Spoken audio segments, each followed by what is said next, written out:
But Jenna, if the blue molecule is the first one to go, why can't I get blue hair color out of my hair? Because this is a completely different color than this. Notice the color here when it comes out of the tube isn't what it's gonna be. Because this is a semi-permanent color. And what we were talking about are oxidative dye molecules inside permanent hair color. These are two completely different things. To the whiteboard!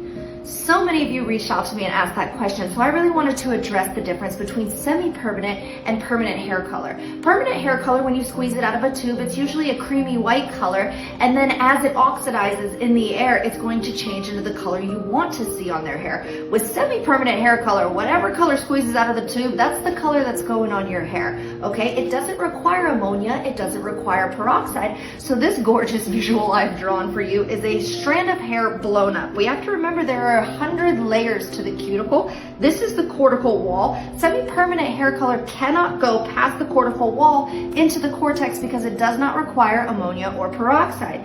There are 3 different kinds of semi-permanent hair color though. The acid dyes are going to be your pastels. Those are the ones that are typically in a tube of conditioner that you can take home and put on your own hair. They don't last very long, but we all know that. Pastels stay for a couple washes. Those are typically your acid dyes.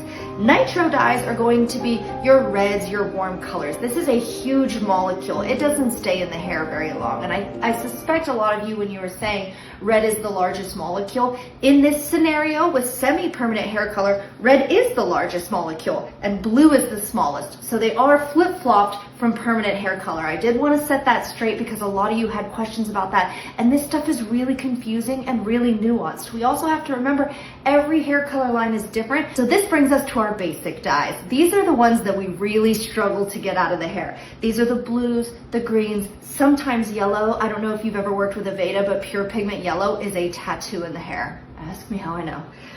Anyhow, they're very, very small. Ellie, we're 2 minutes in and I still haven't answered your question. I'm gonna have to split this into 2 parts. I'm so sorry, but come right back, okay?